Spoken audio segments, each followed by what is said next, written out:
Alors moi je suis Laurent Baudet, je suis le directeur général d'Inew et je suis l'un des deux co-auteurs de la technologie d'Inew. Je m'appelle Serge Bléois, je suis le directeur général délégué d'Inew.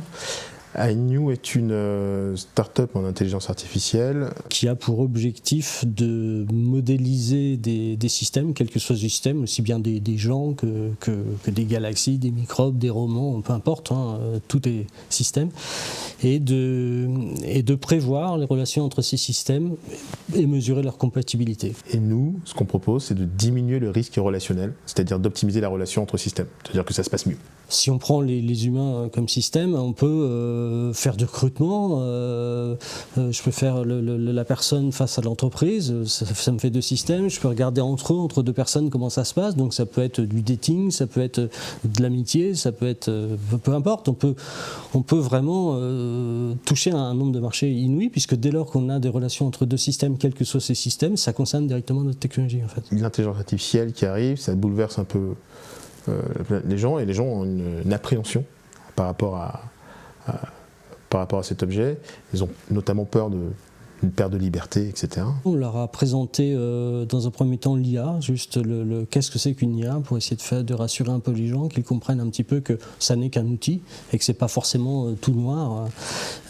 C'est un outil qui peut permettre de faire de très très belles choses comme des choses terribles. Donc c'est plus l'auteur qui compte que la technologie elle-même. Donc ça s'est très bien passé. On a eu beaucoup de questions derrière. C'était plutôt agréable. Les questions, c'est mais où est mon libre arbitre ?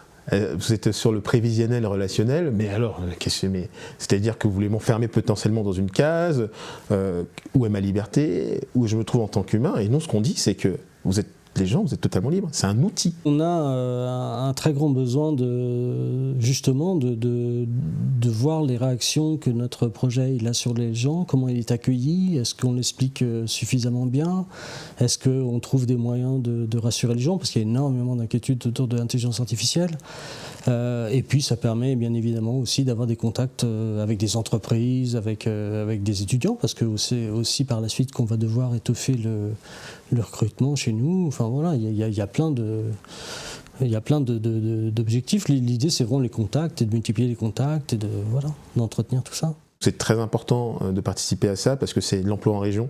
Dans le centre-ouest Bretagne, il est très important de donner peut-être une autre ouverture aux jeunes ou aux personnes qui sont là, qui veulent aussi peut-être se réinstaller, en disant ok, il y a aussi, il n'y a pas que de l'agroalimentaire, et c'est extrêmement important l'agroalimentaire, mais aussi d'autres typologies de boîtes comme l'intelligence artificielle. On était avec des collègues de la cybersécurité, donc on est en parfaite capacité de pouvoir intégrer sur le territoire ces technologies d'avenir au service du territoire et au service de ces entreprises. C'est vraiment ça qu'on voulait.